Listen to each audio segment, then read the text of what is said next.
ورحمۃ اللہ وبرکاتہ۔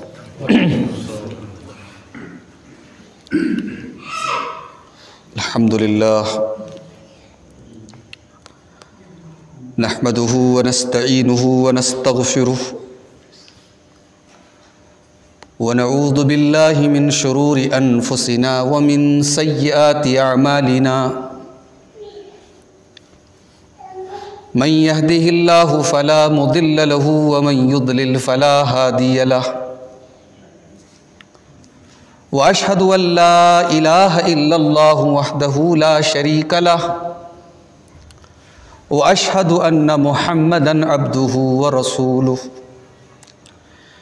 يا أيها الذين آمنوا اتقوا الله حق تقاته ولا تموتن إلا وأنتم مسلمون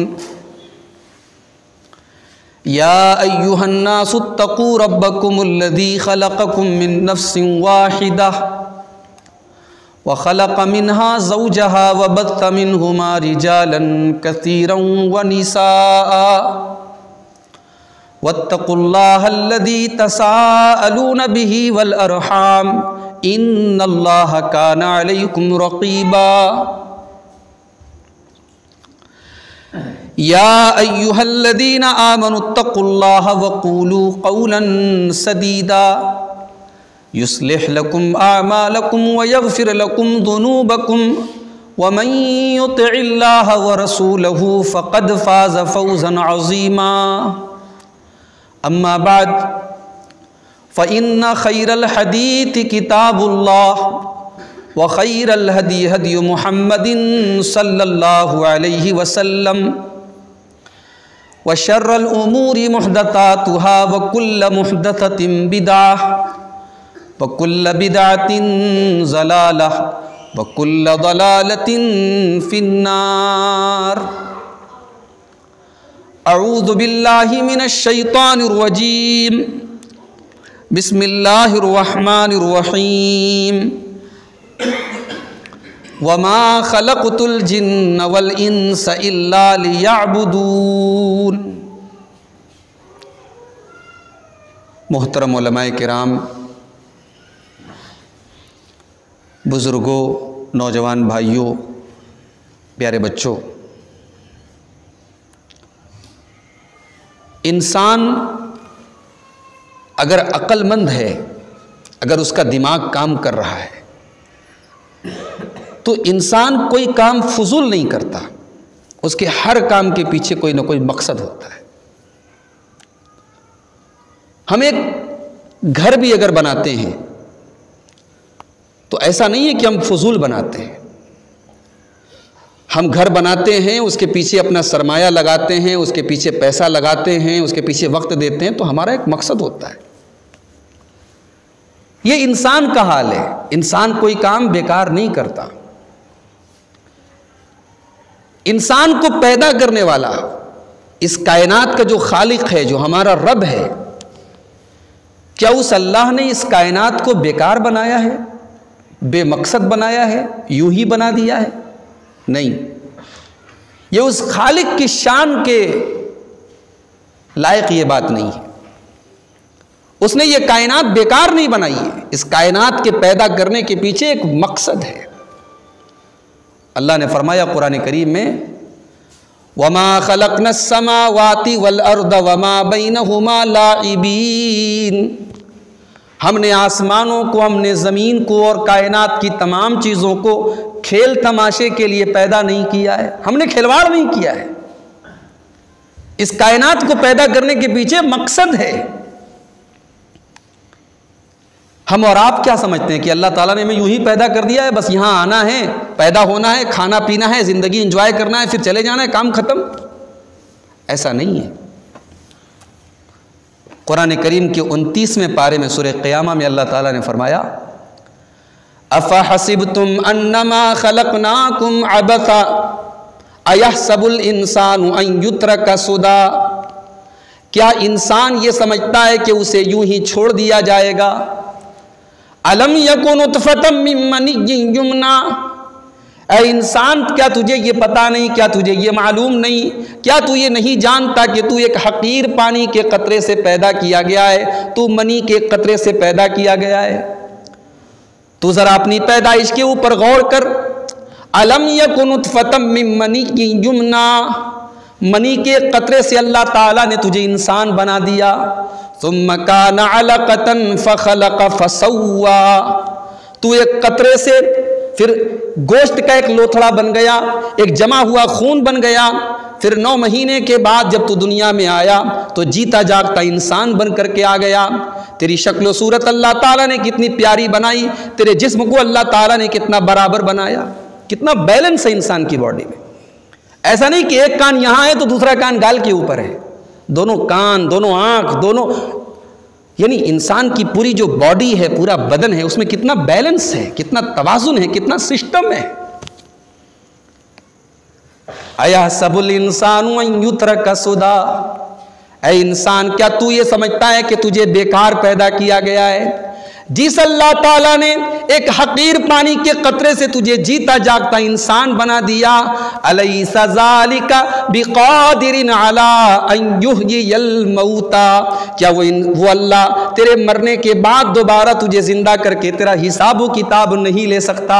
اے انسان تو کتنا نادان ہے، جو اللہ تجھے حقیر پانی کے قطرے سے پیدا کر سکتا ہے اور جیتا جاگتا انسان بنا سکتا ہے، وہ مرنے کے بعد کل قیامت کے دن تجھے دوبارہ اٹھا بھی سکتا ہے، تیرا حساب بھی لے سکتا ہے۔ تو ہم بیکار نہیں پیدا کیے گئے میرے بھائی۔ اگر ہم یہ سمجھتے ہیں کہ ہماری زندگی کا کوئی مقصد نہیں ہے تو ہم سے بڑا نادان کوئی نہیں۔ افحسبتم انما خلقناکم عبثا، اے انسانوں کیا تم نے یہ سمجھ رکھا ہے کہ ہم نے تم کو بیکار پیدا کیا ہے؟ وانکم الینا لا ترجعون، اور تم مرنے کے بعد ہماری طرف لوٹ کر کے نہیں آؤ گے، پلٹ کر کے نہیں آؤ گے۔ آج ہماری پرابلم یہی ہے، ہمیں حساب و کتاب پر ایمان یا تو نہیں ہے یا ہے تو دل سے نہیں ہے۔ جس کا ایمان حساب و کتاب پر ہو وہ چوری کرے گا، جس کا ایمان اس پر ہو کہ کل قیامت کے دن اللہ کے یہاں جانا ہے وہ بے ایمانی کرے گا، وہ جھوٹ بولے گا، اس کی نظریں حرام چیز کی طرف جائیں گی نہیں۔ دل میں اگر یہ یقین ہو کہ ہمیں اللہ کے پاس جانا ہے، حساب دینا ہے، زندگی کا کچا چٹھا سب نوٹ ہو رہا ہے، سب اللہ کے سامنے پیش ہوگا، وہ انسان گناہوں کی طرف نہیں دیکھے گا میرے بھائی۔ اسی لیے اللہ تعالیٰ نے قرآن کے 30ویں پارے میں جب ناپ تول میں کمی کرنے والوں کا بیان کیا، فرمایا وَيْلٌ لِّلْمُطَفِّفِينَ الَّذِينَ إِذَا اكْتَالُوا عَلَى النَّاسِ يَسْتَوْفُونَ، بربادی ہے، جہنم ہے، ویل ہے ناپ تول میں کمی کرنے والوں کے لیے۔ الَّذِينَ إِذَا اكْتَالُوا يَسْتَوْفُونَ، جب سامان وہ خریدتے ہیں، جب سامان وہ لیتے ہیں تو پورا پورا تول کر کے لیتے ہیں۔ وَإِذَا كَالُوهُمْ أَوْ وَزَنُوهُمْ يُخْسِرُونَ، اور جب سامان دینے کا نمبر آتا ہے تو ڈنڈی مارتے ہیں۔ یہاں صرف ترازو کا ذکر نہیں ہو رہا ہے، یہاں صرف سامان خریدنے اور بیچنے کا ذکر نہیں ہو رہا ہے، زندگی کے ہر معاملے میں ہمارا طریقہ یہی ہے۔ ہمارا لینے کا معیار الگ ہے، دینے کا معیار الگ ہے۔ جہاں ہمارے فائدے کی بات آئے وہاں 100 خون معاف ہیں، اور جہاں ہمیں کسی کو کوئی حق دینا پڑ جائے وہاں ہم ڈنڈی مارنے لگتے ہیں۔ کیا بات کہی اللہ نے کہ لینے کا نمبر آتا ہے تو پورا لیتے ہیں، اور جب دینے کا نمبر آتا ہے تو ڈنڈی مارتے ہیں۔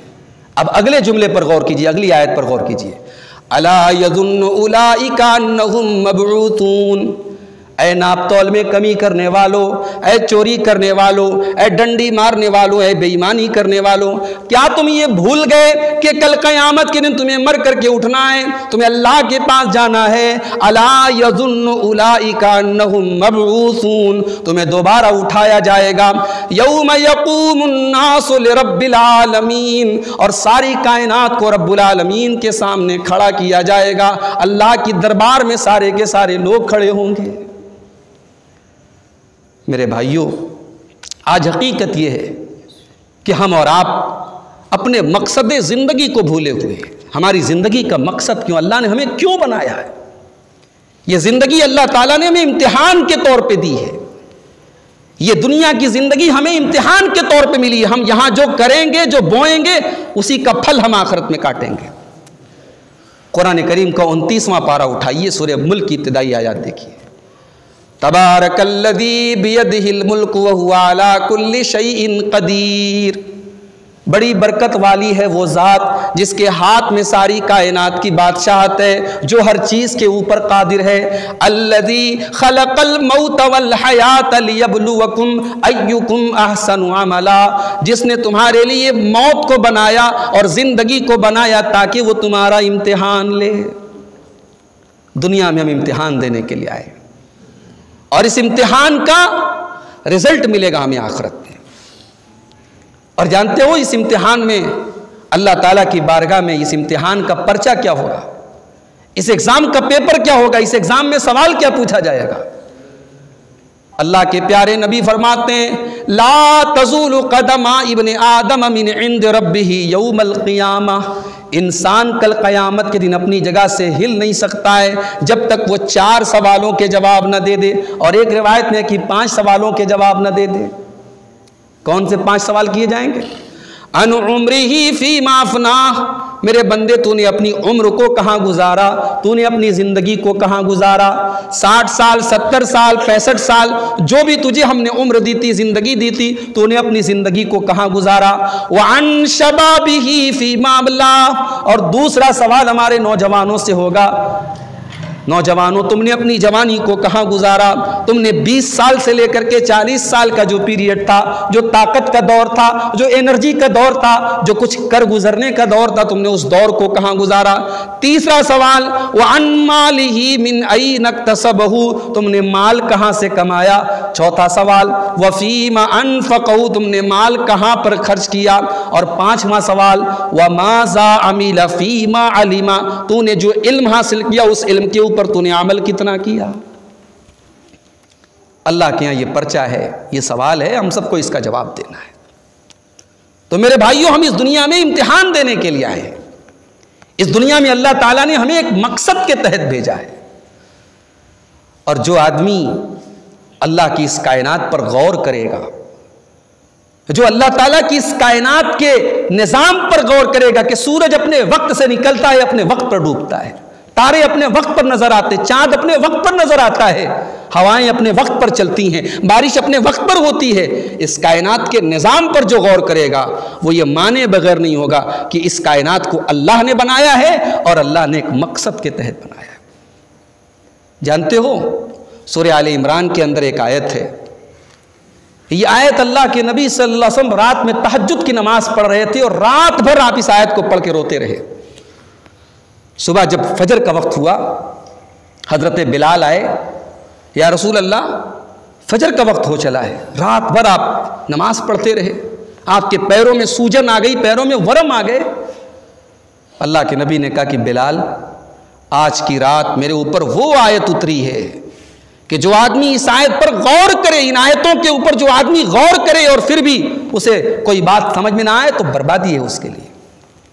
وہ کون سی آیتیں ہیں؟ وہ سورہ آل عمران کی آیتیں ہیں. ان فی خلق السماوات والارض واختلاف اللیل والنہار لآیات لأولی الالباب.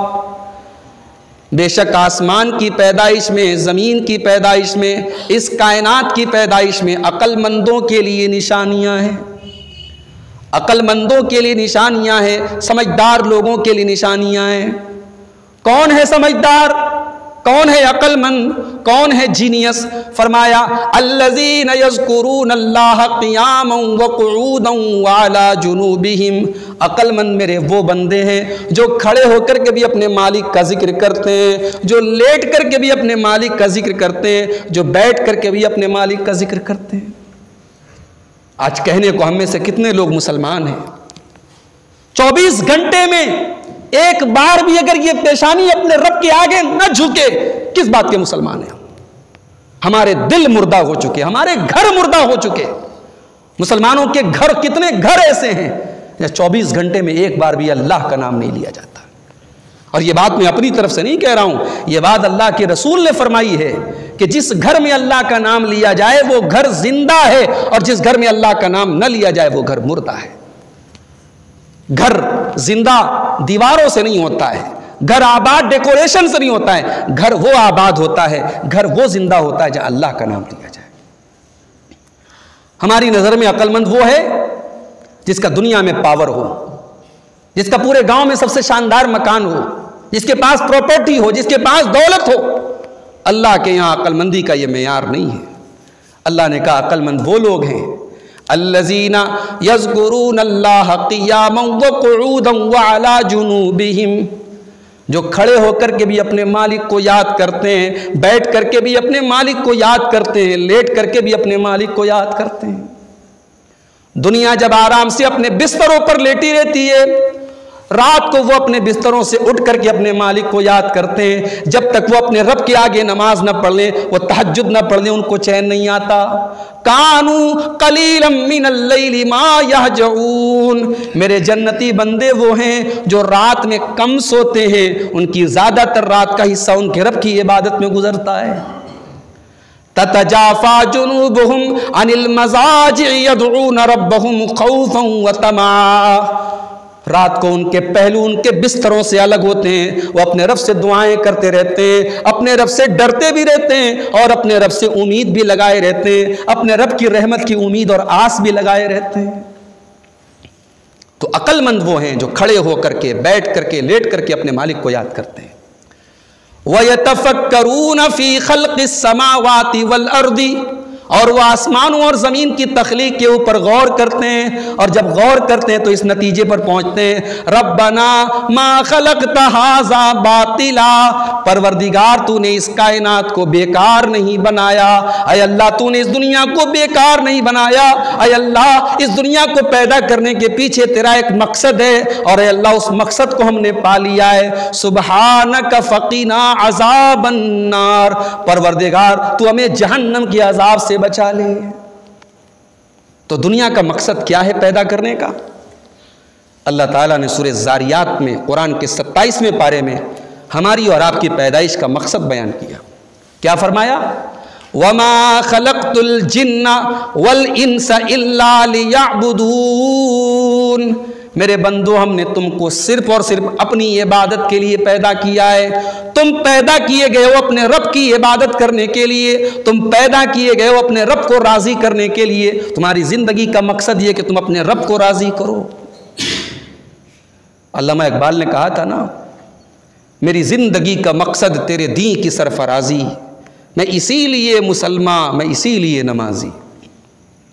اور اس سے بہتر میرے رب کا کلام ہے۔ میرے رب نے قرآن میں کہا قُلْ إِنَّ صَلَاتِي وَنُسُكِي وَمَحْيَايَ وَمَمَاتِي لِلَّهِ رَبِّ الْعَالَمِينَ، اے نبی آپ اعلان کر دیجئے میری قربانی، میری نماز، میرا جینا، میرا مرنا سب اللہ رب العالمین کے لیے ہے۔ تو ہماری زندگی کا مقصد اللہ کی، صرف اللہ کی عبادت ہے۔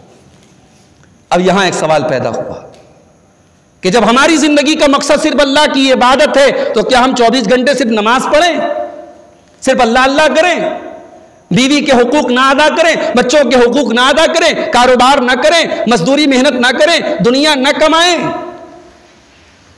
اب یہاں اس غلط فہمی کو دور کر لیجئے۔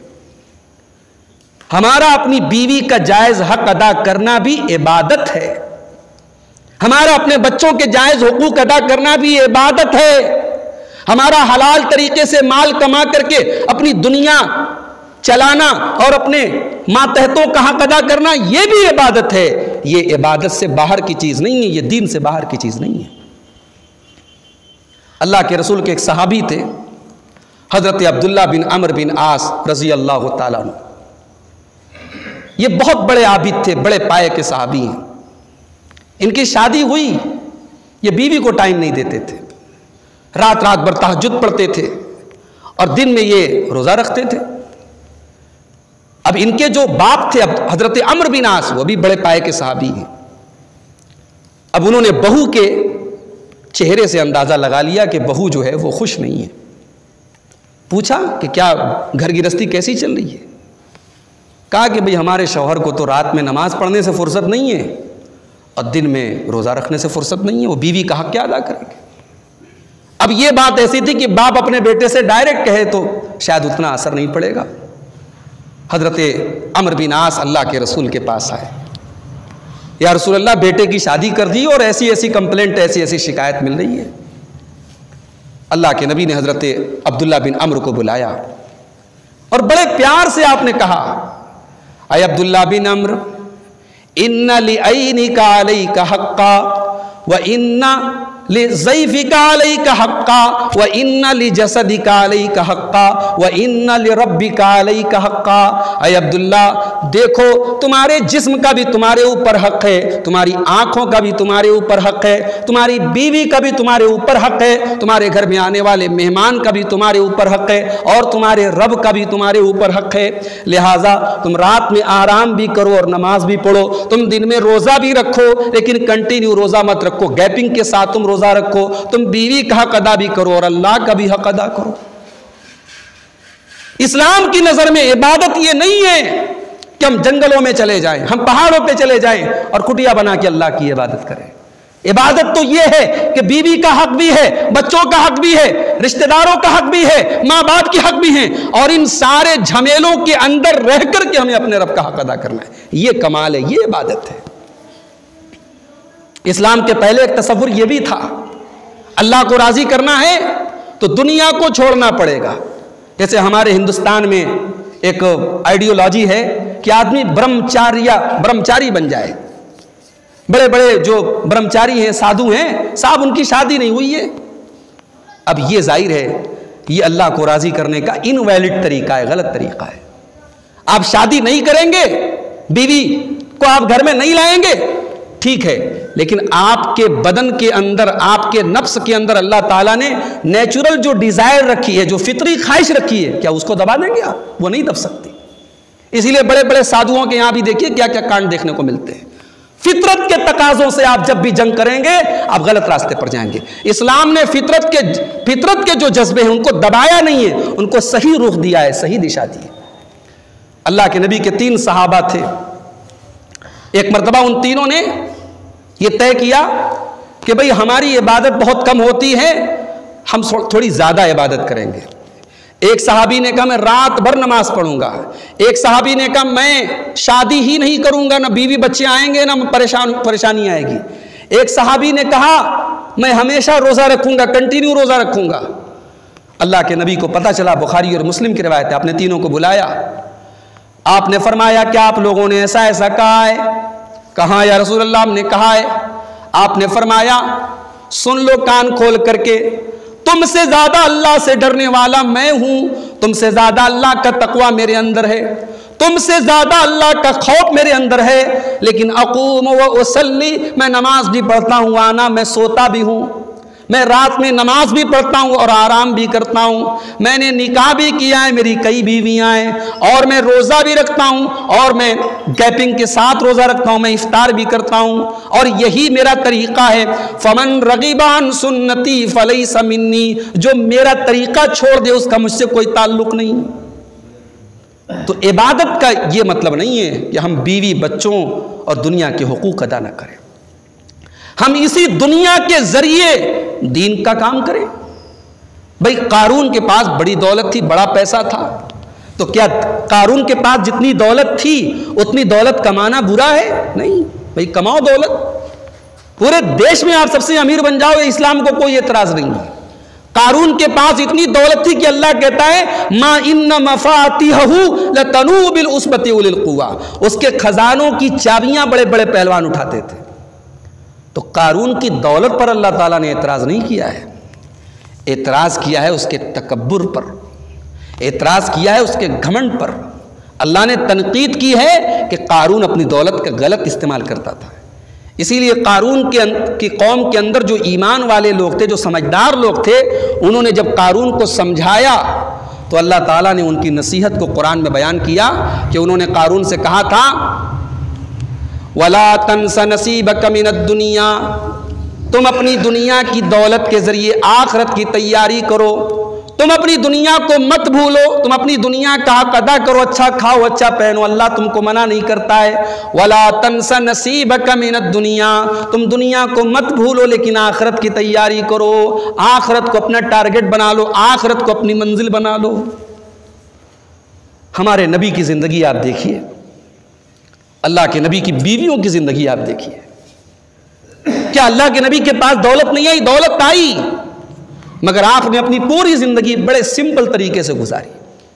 چھوٹا چھوٹا کمرہ تھا اللہ کے رسول کی بیویوں کا، اور ایسی زندگی گزرتی تھی کہ اماں عائشہ فرماتی ہے 2 مہینے تک نبی کے گھر میں چولہا نہیں جلتا تھا. نبی کے گھر میں 2 مہینے تک چولہا نہیں جلتا تھا، کھجور کھا کر اور پانی پی کر کے گزارا ہوتا تھا. اور جنگ احزاب کے بعد جب مسلمانوں میں تھوڑی خوشحالی آئی، تھوڑا مال آیا، تو ایک مرتبہ اللہ کے نبی کی بیویوں نے ڈیمانڈ کی کہ سب کے پاس پیسہ آ رہا ہے، ہمارا بھی خرچہ بڑھنا چاہیے، ہماری آمدنی بھی بڑھنی چاہیے، ہمارے گھر میں بھی پیسہ زیادہ آنا چاہیے. انہوں نے اللہ کے رسول سے ڈیمانڈ کی کہ ہماری آمدنی بڑھائی جائے، ہمارا نفقہ بڑھایا جائے. بعض بیویوں نے یہاں تک کہہ دیا کہ ہم اللہ کے رسول کی بیویاں ہیں، قیصر و کسریٰ کی بیگمیں اور قیصر و کسریٰ کی جو بیویاں ہیں وہ تو بڑے بڑے محلوں میں رہتی ہیں، اور ہم چھوٹے چھوٹے کمروں میں رہتے ہیں، معمولی بستروں پر سوتی ہیں. اللہ کے نبی کو اپنی بیویوں کی یہ بات پسند نہیں آئی. اللہ کے نبی اپنی بیویوں سے ناراض ہو گئے، اور قرآن کریم کی سورہ احزاب کی آیت نمبر 28 اور 29 نازل ہو گئی، 28 اور 29 نازل ہو گئی.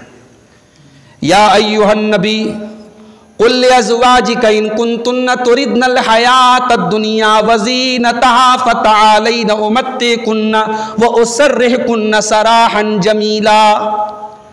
اے نبی اپنی بیویوں سے کہہ دیجئے کہ اے میری بیویاں، اگر تم کو دنیا کی دولت چاہیے، تم کو دنیا کا ڈیکوریشن چاہیے، تم کو دنیا کا اٹریکشن چاہیے، تم کو دنیا کی رنگینیاں چاہیے، تو آ جاؤ، میں تم کو دنیا کی دولت دے دیتا ہوں، اچھا کپڑا دے دیتا ہوں، اچھا زیور دے دیتا ہوں، لیکن پھر تم محمد الرسول اللہ کے گھر میں نہیں رہ سکتی. وَمَتِّعْكُنَّ وَأُسَرِّحْكُنَّ سَرَاحًا جَمِيلًا.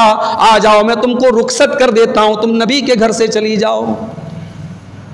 وَإِن كُنتُنَّ تُرِدْنَ اللَّهَ، اور اگر تم اللہ کو چاہتی ہو، وَرَسُولَهُ، اور اللہ کے رسول کو چاہتی ہو، وَالدَّارَ الْآخِرَةَ، اور آخرت میں اپنا گھر چاہتی ہو، فَإِنَّ اللَّهَ أَعَدَّ لِلْمُحْسِنَاتِ مِنْكُنَّ أَجْرًا عَظِيمًا. تو نیکی کے کام کرتی رہو، اللہ تعالیٰ تم کو ضرور جنت عطا فرمائے گا. جب یہ 2 آیتیں نازل ہوئیں، اللہ کے نبی سب سے پہلے اماں عائشہ کے پاس آئے. کہا عائشہ ایک بات تم سے کہنا ہے. کہا یا رسول اللہ کیا بات ہے؟ کہا دیکھو جلدی نہیں ہے، میں بات جو کہنے چاہ رہا ہوں بڑے غور کر کے ڈیسیزن لینا، فیصلہ لینا، جلدی نہیں ہے. اپنے ماں باپ سے رائے لے لینا، اس کے بعد کوئی فیصلہ کرنا، جلدی نہیں ہے. کہا یا رسول اللہ بات کیا ہے، بات تو بتائیں آپ. نبی نے قرآن کی یہی 2 آیتیں پڑھ کے سنائی. کہا یہ آیت تخیر نازل ہوئی ہے، میرا رب تم لوگوں کو آپشن دے رہا ہے کہ نبی کے ساتھ تھوڑی پریشانی کی زندگی گزارنا پڑے گا، چھوٹے کمروں میں رہنا پڑے گا، پھاکے کرنے کی نوبت آئے گی، کبھی کبھی اپنے پیٹ کو سوکھا رکھنا پڑے گا، اور اگر عیش و آرام کی زندگی چاہیے تو نبی کے گھر سے جانا پڑے گا. عائشہ اب تم غور کر لو، تم میرے ساتھ رہنا چاہتی ہو یا عیش و آرام کی زندگی گزارنے کے لیے مجھ سے دور ہونا چاہتی ہو؟ اماں عائشہ نے کیا یا رسول اللہ کیسی بات کر رہے ہیں آپ، میں آپ کو چھوڑ کے جاؤں گی؟ افی ھذا استامر ابویہ، اے اللہ کے رسول کیسی بات کر رہے ہیں آپ، میں اس مسئلے کے بارے میں اپنے ماں باپ سے مشورہ کرنے جاؤں گی؟ اللہ کی قسم میں رسول کے ساتھ جینا چاہتی ہوں اور رسول کے گھر میں رہنا چاہتی ہوں، میں دنیا اور آخرت میں رسول کی بیوی بن کر کے رہنا چاہتی ہوں.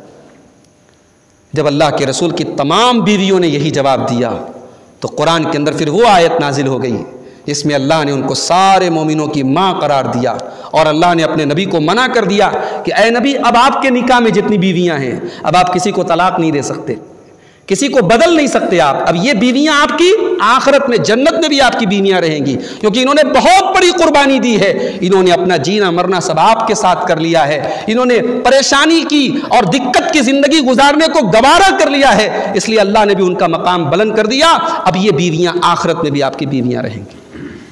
یہ ہمارے نبی کی زندگی تھی میرے بھائیوں. ایک دن حضرت عمر فاروق آئے اللہ کے نبی کے حجرے میں، بخاری کی روایت ہے، نبی کے حجرے میں نظر ڈالی، دیکھا معمولی سا کمرہ ہے، ایک معمولی سی چٹائی بچھی ہے، کنارے کھجور جو کا تھوڑا سا ڈھیر رکھا ہوا ہے، ایک کنارے چھوٹا سا لکڑی کا پیالہ ہے، ایک چمڑے کا مشکیزہ ہے. یہ نبی کے کمرے کا کل کائنات ہے.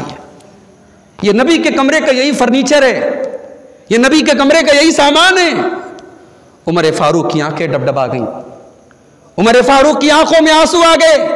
یا رسول اللہ، قیصر و کسریٰ تو اپنے اپنے محلوں میں داد عیش دیں، آرام دہ بستروں اور گدوں پر سوئیں، اور اللہ کا آخری نبی، اللہ کا پیارا نبی اور اللہ کا حبیب یہ زندگی گزارے. تو اللہ کے نبی نے فرمایا کہ اے خطاب کے بیٹے، اے عمر، کیا تم اس پر راضی نہیں ہو کہ قیصر و کسریٰ کو تو دنیا کی آسائشیں مل جائیں اور تیرے رسول کو جنت کی نعمتیں مل جائیں؟ کیا تو اس پر راضی نہیں؟ میرے بھائیو، ہم اس نبی کا کلمہ پڑھنے والے ہیں. ہماری زندگی کا مقصد ہے اللہ کو راضی کرنا. ہماری زندگی کا مقصد ہے اللہ کی عبادت اور اللہ کی توحید پر دنیا میں رہنا اور اسی توحید پر دنیا سے جانا. ہماری سب سے بڑی پونجی یہی توحید ہے، یہی ایمان ہے. ہم غریب ہوں، مزدور ہوں، 2 روٹی کم کھا لیں مگر دنیا سے ایمان پر جائیں. یہی ہماری زندگی کی تڑپ ہونی چاہیے، یہ ہماری زندگی کا مقصد ہونا چاہیے. اس سے بڑی پونجی کوئی نہیں ہے، اس سے بڑی دولت کوئی نہیں ہے. ہم ان کروڑ پتیوں سے بہتر ہیں، ان ارب پتیوں سے بہتر ہیں جن کے پاس سب کچھ ہے، ایمان نہیں ہے. اور ایک بات بتاؤں، دنیا میں اگر انسان کے پاس ایمان نہیں ہے، اس کے پاس توحید نہیں ہے، اس کے مکان کے ڈیکوریشن پر مت جاؤ، اس کی دولت پر مت جاؤ، اس کی لگزریس لائف پر مت جاؤ، اس کی خوبصورت زندگی پر مت جاؤ. اس کو وہ چین نہیں مل سکتا، اس کو وہ سکون نہیں مل سکتا جو ایک روکھا سوکھا کھانے والے مومن کو نصیب ہوتا ہے.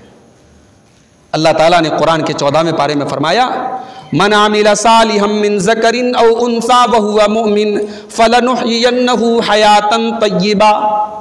جو نیک عمل کرے گا، ایمان والا بنے گا، اسے ہم دنیا میں بھی پاکیزہ زندگی عطا فرمائیں گے، چین اور سکون کی زندگی عطا فرمائیں گے. وہ مرد ہوگا تب بھی عطا فرمائیں گے، وہ عورت ہوگی تب بھی عطا فرمائیں گے. تو حیاتاً طیبہ جو پاکیزہ زندگی ہے میرے بھائی، وہ بالی ووڈ کی اور ناچ گانے والی اور کروڑوں کمانے والی وہ ہیروئنیں اور وہ عورتیں بھی نہیں پا سکتی جو ایک مسلمان عورت پالے گی، ایک مومن عورت پالے گی. تو یہ بات یاد رکھیے کہ ہماری زندگی کا مقصد اللہ کی عبادت ہے. اب ہم اپنے گریبان پر جھانکیں، اپنے گریبانوں میں جھانکیں اور غور کریں کہ اس مقصد کو ہم کتنا پورا کر رہے ہیں. یہ مسجد موجود ہے، اس مسجد میں نمازیوں کی تعداد کیا ہے؟ ایک عام سروے کر لیجئے آپ، مسلمانوں کی زندگی میں نماز کا کیا معاملہ ہے؟ بھئی اسلام میں کلمہ پڑھنے کے بعد سب سے پہلا جو حکم آپ کو دیا گیا، نماز کا دیا گیا. صحابہ کرام مسجد میں اگر کسی کو کئی ٹائم نماز میں نہیں پاتے تھے تو عبداللہ ابن عمر کہتے ہیں کہ اگر کوئی مسجد میں لگاتار کئی نماز میں نظر نہیں آتا تھا تو ہم سمجھ جاتے تھے کہ یا تو وہ بیمار ہے یا منافق ہے. مومن کبھی نماز سے غیر حاضر نہیں رہ سکتا. یہ پہچان تھی صحابہ کے دور میں، مومن کے ایمان کی پہچان تھی. اور نماز سے اتنا تعلق تھا میرے نبی کو اور نبی کے صحابہ کو کہ کبھی اگر ایسا ہو جاتا نماز کا ٹائم ہو گیا اور ابھی اذان نہیں دی حضرت بلال نے، تو اللہ کے نبی حضرت بلال کو تلاش کرتے تھے اور حضرت بلال سے جا کر کے کہتے تھے، یا بلال ارحنا بالصلاۃ، اے بلال تو جلدی سے اذان دے دیتا کہ ہم کو سکون مل جائے، ہم نماز کے ذریعے سکون حاصل کریں. نماز سے اتنا تعلق تھا. اور خاص طور سے فجر کی اور عصر کی نماز، یہ 2 نمازوں کو بڑی اہمیت دیتے تھے صحابہ. ایک مرتبہ اللہ کے نبی سفر میں گئے صحابہ کے ساتھ مشرکین سے مقابلہ کرنے کے لیے. عصر کا ٹائم ہو گیا، مشرکین نے آپس میں میٹنگ کی اور کہا کہ یہ اس نماز کا ٹائم ہے جس نماز کو مسلمان بہت اہمیت دیتے ہیں، اس نماز کو وہ ضرور پڑھیں گے اور ہمارے لیے بڑا بہترین موقع ہے، ہم ایک بارگی مل کر کے حملہ کر دیں اور ان کی کمر توڑ دیں. اللہ تعالیٰ نے اپنے نبی کو بتایا مشرکین کی اس پلاننگ کے بارے میں، اور اس کے بعد وہیں سے نماز کا ایک نیا طریقہ اللہ تعالیٰ کی طرف سے نازل ہوا کہ جب جنگ کے حالات ہوں، جب دشمن سامنے ہو، تب بھی نماز معاف تو نہیں ہے، نماز کا طریقہ بدل دیا گیا، اب وہاں نماز خوف ادا کی جائے گی۔ آدھے مسلمان نماز میں ہیں، آدھے مسلمان ہتھیار لے کر دشمن کے سامنے الرٹ ہیں، پھر جب یہ پڑھ لیتے ہیں تو پھر وہ آ کے پڑھتے ہیں، اس کا ایک الگ طریقہ ہے جو حدیثوں میں بیان کیا گیا، اس کو نماز خوف کہتے ہیں۔ صحابہ نے وہ نماز ادا کی میرے بھائی۔ تو ہماری زندگیوں میں نماز نہیں ہے، ہماری زندگیوں میں قرآن کی تلاوت نہیں ہے، سال بھر ہو جاتے قرآن کو چھوئے ہوئے، موبائل کے بغیر ہم 10 منٹ نہیں رہتے، صبح اٹھنے سے لے کر کے رات میں سونے تک اس موبائل کو ہزاروں بار ہم دیکھتے ہیں۔ اگر یہ شوق اور یہ لگن ہماری قرآن کے تعلق سے پیدا ہو جاتی تو شاید ہم اللہ کے یہاں نجات پا جاتے۔ کل اللہ کے رسول کل قیامت کے دن اللہ کی بارگاہ میں شکایت کریں گے، وقال الرسول یا رب ان قوم اتخذوا هذا القرآن مہجورا۔ قیامت کے دن اللہ کے رسول کہیں گے کہ اے اللہ، میری قوم نے قرآن کو چھوڑ رکھا تھا، قرآن کو پس پشت ڈال دیا تھا، قرآن کی ناقدری کی تھی۔ بھئی ہم تو گنہگار لوگ ہیں، ہمارا تو سر سے پیر تک ہم گناہوں کی دلدل میں دھسے ہوئے لوگ ہیں، ہمیں تو قیامت کے دن سہارا چاہیے، اور سہارا یہ قرآن بنے گا۔ اللہ کے نبی فرماتے ہیں کہ قیامت کے دن قرآن شفاعت کرے گا پڑھنے والے کے لیے، جو قرآن کی تلاوت ریگولر کرے گا قرآن اس کے لیے شفاعت کرے گا، اللہ کی بارگاہ میں گزارش کرے گا کہ اے اللہ یہ قرآن کی تلاوت کرتا تھا، اور اللہ قرآن کی شفاعت کو قبول کرے گا۔ میرے بھائیوں، اپنے مقصد زندگی کو پہچانو۔ آج کتنے دنیا میں لوگ ہیں ان کو اللہ تعالیٰ نے بہت ساری چیزوں سے محروم کر کے رکھا ہے۔ ابھی ایک واقعہ میں نے سعودی عرب کے ایک عالم دین کی کتاب میں پڑھا کہ دنیا میں ایسے لوگ بھی ہوتے ہیں جو گونگے اور بہرے ہوتے ہیں، جو اشاروں میں اپنی بات کرتے ہیں، ان کی ایک الگ زبان ہوتی ہے، وہ اشاروں میں بات کرتے ہیں۔ تو سعودی عرب کے ایک عالم نے اپنی کتاب میں لکھا کہ ان کی مسجد پر 2 لوگ درس دینے کے لیے آئے، ایک آدمی گونگا اور بہرا ہے اور دوسرا گونگا بہرا ہونے کے ساتھ ساتھ اندھا بھی ہے۔ پہلے وہ آدمی کھڑا ہوا جو گونگا اور بہرا ہے، اس نے اشاروں میں اپنے بارے میں بتایا کہ میں ایسی فیملی سے تعلق رکھتا تھا کہ میرے گھر والے مجھ سے نفرت کرتے تھے، مجھے حقارت کی نظر سے دیکھتے تھے، پھر اللہ نے میرے اندر دین کی تڑپ پیدا کی، میں دین کو سیکھنے لگا، میں ایسے اسکول میں گیا، ایسے ادارے میں گیا جہاں گونگے اور بہرے لوگوں کی پڑھائی ہوتی تھی، وہاں میں نے یہ تعلیم حاصل کی، اور آج میں دین کا داعی ہوں، میں دین کی باتیں بیان کر رہا ہوں۔ پھر وہ آدمی کھڑا ہوا جو گونگا بھی ہے، بہرا بھی ہے اور اندھا بھی ہے، وہ بیچارہ تو اندھا بھی ہے، وہ تو اشارے کی زبان بھی بات نہیں کر سکتا۔ تو سعودی عرب کے اس عالم نے لکھا کہ جب وہ تقریر کرنے کے لیے کھڑا ہوا تو ایک آدمی اس کے آگے اپنا ہاتھ رکھ دیتا ہے اور اس کے ہاتھ کو وہ ٹچ کر کے، اس کو چھو کر کے وہ اپنی بات کہتا ہے۔ اللہ اکبر! یہ بھی ایک زبان، ایک لینگویج ہے۔ جو لوگ اندھے بھی ہیں، گونگے بھی ہیں، بہرے بھی ہیں، تو وہ بدن کو ٹچ کر کے وہ اپنی بات کرتے ہیں۔ تو وہ اس کے سامنے والے کے ہاتھوں کو ٹچ کر کے بتا رہا تھا کہ اپنے کان کو گناہوں سے بچاؤ، اپنی آنکھوں کو گناہ سے بچاؤ، توبہ کر لو، توبہ کے اوپر تقریر کر رہا تھا۔ تو سعودی عرب کے وہ عالم یہ واقعہ نقل کرنے کے بعد لکھتے ہیں کہ اس کو دیکھو، اللہ نے کان سے محروم رکھا، اللہ نے آنکھ سے محروم رکھا، اللہ نے زبان سے محروم رکھا، مگر دین کو پھیلانے کی طرف ہے، دین کی دعوت کی طرف ہے، دین کو اللہ کے بندوں تک پہنچانے کی طرف ہے۔ اور ہم کتنے بد نصیب ہیں، ہم تو چلتے پھرتے دیکھتے سنتے سب کچھ ہے، ہمارے پاس تو سب کچھ ہے، مگر ہمارے اندر نہ دین کو سیکھنے کی تڑپ ہے، نہ دین کو پھیلانے کی تڑپ ہے۔ ارے ہم دین نہیں سیکھ سکے، اپنے بچوں کو دین سکھائیں، اپنی بچیوں کو دین سکھائیں۔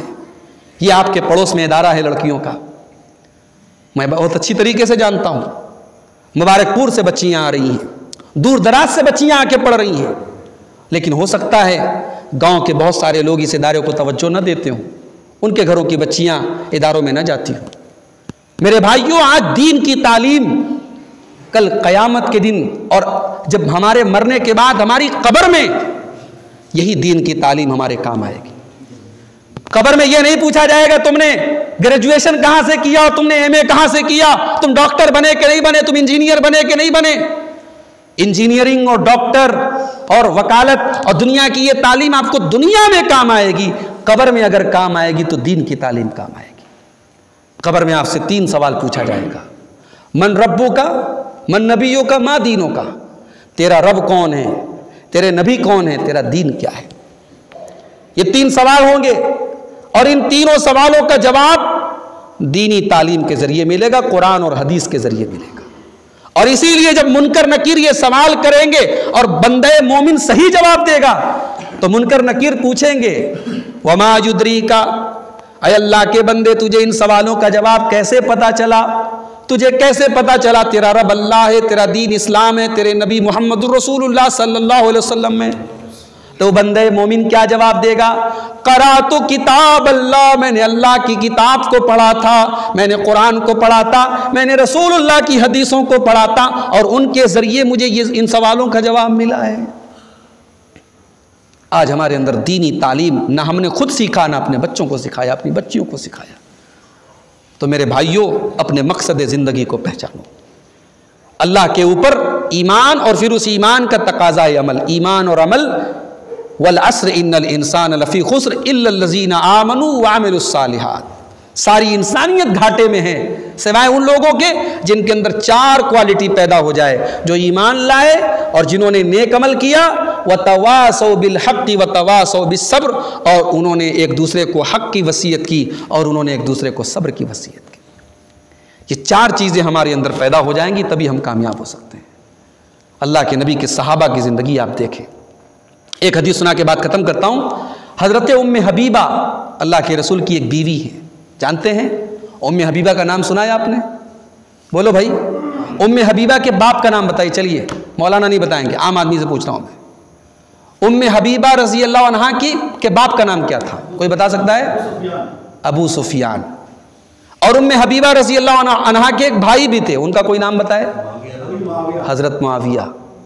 اور آپ کو ایک بات بتاؤں، بڑے حیرت کی بات ہے، آج رجب کی کتنی تاریخ ہے؟ 25 تاریخ ہے۔ اسی رجب کی 22 تاریخ کو ہمارے بہت سارے مسلمان بھائی ایک رسم مناتے ہیں، رجب کے کنڈے کی رسم، سنا ہے آپ نے؟ یہ جو رسم ہے اس میں حضرت جعفر صادق کے نام کا فاتحہ دیا جاتا ہے۔ یہ حضرت جعفر صادق کون تھے؟ یہ حضرت حسین کے پرپوتے تھے۔ حضرت حسین رضی اللہ تعالیٰ عنہ اللہ کے رسول کے نواسے ہیں۔ ان کے بیٹے کا نام ہے علی بن حسین، ان کے بیٹے کا نام ہے محمد الباقر، ان کے بیٹے کا نام ہے جعفر الصادق۔ یہ اللہ کے رسول کے اہل بیت میں سے ہیں، حضرت حسین کے پرپوتے ہیں، ان کے نام کا فاتحہ دیا جاتا ہے 22 رجب کو۔ حضرت جعفر صادق کی نہ پیدائش 22 رجب کو ہوئی، نہ وفات 22 رجب کو ہوئی۔ 22 رجب سے ان کا کوئی تعلق نہیں۔ 22 رجب کی تاریخ دراصل حضرت امیر معاویہ کی وفات کی تاریخ ہے، اور بڑی خوبصورت پلاننگ کے ساتھ 22 رجب کے اس دن کو مٹھائی بانٹنے کا دن بنا دیا گیا۔ نبی کا ایک جلیل القدر صحابی جس کی پوری زندگی اللہ کے رسول کی خدمت میں اور اللہ کے رسول کے دین کی خدمت میں گزری، یہ امیر معاویہ وہ ہیں کہ عثمان غنی کے دور میں سن 27 ہجری میں اسلامی فوج کا پہلا بحری بیڑا جس نے سمندر کو چیرتے ہوئے جزیرے قبرص کے اوپر، سائپرس کے اوپر حملہ کیا تھا اور اس جزیرے پر اسلام کا جھنڈا پھہرایا تھا، یہ وہ امیر معاویہ ہیں۔ یہ وہ امیر معاویہ ہیں جن کے لیے نبی نے دعا کی تھی، اللہم اجعلہ ہادیا مہدیا، اے اللہ تو امیر معاویہ کو ہدایت دینے والا بنا دے، ہدایت یافتہ بنا دے۔ یہ وہ امیر معاویہ ہیں، بخاری کے الفاظ ہیں، انہوں نے 1 رکعت وتر کی نماز پڑھی۔ کسی نے عبداللہ ابن عباس سے کہا کہ امیر معاویہ تو 1 رکعت وتر کی نماز پڑھتے ہیں، تو حضرت عبداللہ ابن عباس نے کہا تو کون سا غلط کام کرتے ہیں، وہ رسول کے صحابی ہیں اور انہوں نے صحیح کام کیا ہے۔ یہ وہ امیر معاویہ ہیں میرے بھائیوں، یہ اس لشکر میں شامل تھے جس نے سمندر کے راستے پہلا جہاد کیا تھا، اور بخاری کی روایت اللہ کے نبی نے فرمایا اول جیش من امتی یغزون البحر اوجبو، میری امت کا پہلا لشکر جو سمندر کے راستے دشمنوں پر حملہ کرے گا، اس لشکر کے تمام سپاہیوں نے جنت اپنے اوپر واجب کر لی، اس لشکر کے کمانڈر تھے حضرت امیر معاویہ۔ تو حضرت امیر معاویہ اللہ کے رسول کے سالے ہیں، ام حبیبہ رضی اللہ عنہا کے بھائی ہیں۔ اس رشتے سے حضرت معاویہ کو امت میں بڑے بڑے علماء نے ان کو ایک لقب بھی دیا ہے، خال المومنین، مومنوں کے ماموں۔ اب اس پر بھی کچھ لوگ اعتراض کرتے ہیں کہ بھئی نبی کی تمام بیویاں ہماری ماں ہیں، تو اور بیویوں کے بھائی کو تو ماموں نہیں کہا جاتا، عبداللہ ابن عمر کو تو ماموں نہیں کہا جاتا، وہ بھی تو حضرت حفصہ کے بھائی ہیں، حضرت عبد الرحمن ابن ابو بکر کو تو ماموں نہیں کہا جاتا، وہ بھی تو حضرت عائشہ کے بھائی ہیں۔ تو بھائی یہاں مسئلہ یہ ہے کہ امت نے کون سا لقب اور کون سا خطاب کس کو دیا۔ بھائی نبی کے داماد بہت سارے ہیں، مگر داماد رسول جب بولا جاتا ہے، نبی کے داماد تو 3 ہیں نا، حضرت ابو العاص، حضرت عثمان اور حضرت علی، مگر داماد رسول کا لفظ جب بولا جاتا ہے عام طور سے تو سب سے پہلے حضرت علی مراد ہوتے ہیں۔ نبی کے نواسے اور بھی تھے، مگر ابو السبتین، دونوں نواسوں کے باپ، یہ لقب اگر دیا جاتا ہے تو حضرت علی رضی اللہ تعالیٰ عنہ کو دیا جاتا ہے۔ تو اسی طریقے سے امت کے اندر خال المومنین کا جو لقب ملا، مومنوں کے ماموں کا لقب، یہ لقب حضرت معاویہ کو ملا۔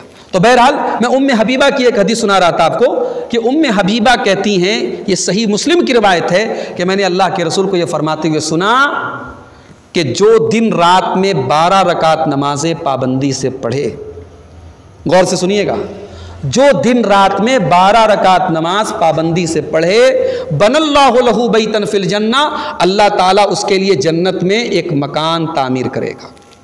یہ 12 رکعت نماز کون سی ہے؟